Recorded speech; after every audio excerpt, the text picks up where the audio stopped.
श्री खाटू श्याम जी कथा। महाभारत काल में लगभग 5,500 वर्ष पहले एक महान आत्मा का अवतरण हुआ जिसे हम भीमपौत्र बर्बरीक के नाम से जानते हैं। महिसागर संगम स्थित गुप्त क्षेत्र में नवदुर्गाओं की सात्विक और निष्काम तपस्या कर बर्बरीक ने दिव्य बल और 3 तीर व धनुष प्राप्त किए। कुछ वर्ष उपरांत कुरुक्षेत्र में उपलब्ध नामक स्थान पर युद्ध के लिए कौरव और पांडवों की सेनाएं एकत्रित हुई।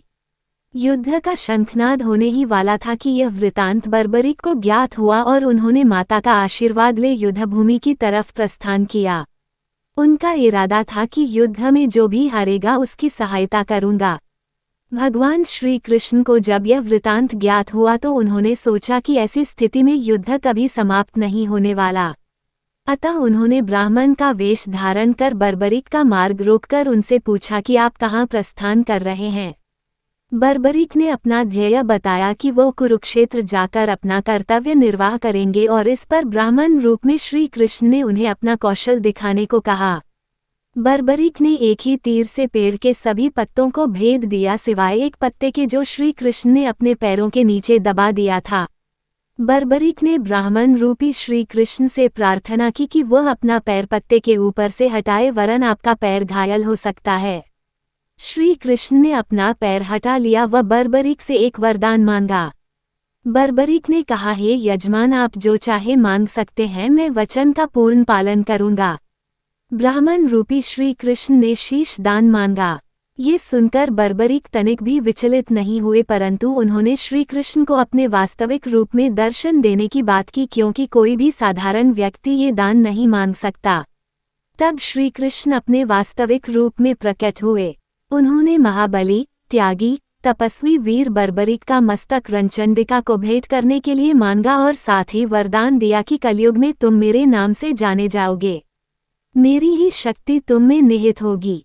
देवगण तुम्हारे मस्तक की पूजा करेंगे। जब तक ये पृथ्वी, नक्षत्र, चंद्रमा तथा सूर्य रहेंगे तब तक तुम लोगों के द्वारा मेरे श्री श्याम रूप में पूजनीय रहोगे।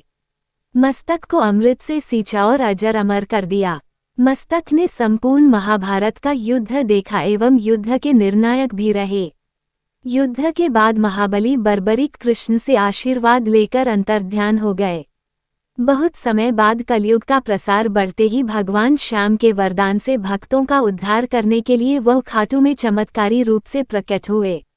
एक गाय घर जाते समय रास्ते में एक स्थान पर खड़ी होकर चारों थनों से दूध की धाराएं बहाती थी।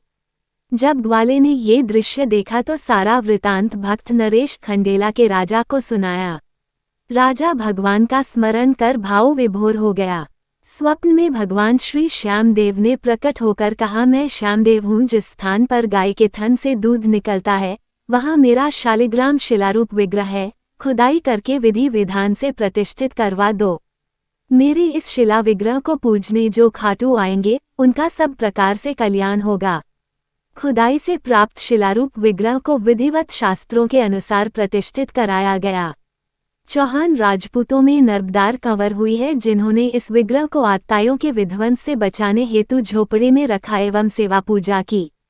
औरंगजेब के शासनकाल में पुराने मंदिर का विध्वंस हो गया तथा उसके बाद जहां भगवान श्री श्यामदेव का विग्रह प्रतिष्ठित किया गया वह आज भी विद्यमान है, जहां देश के सभी कोनों से श्याम प्रेमी पूजा अर्चना एवं दर्शनार्थ आते हैं।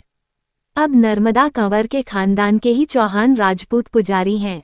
जय श्री श्याम। वीडियो अच्छा लगा हो तो वीडियो को लाइक करें और चैनल को सब्सक्राइब करें। राधे राधे।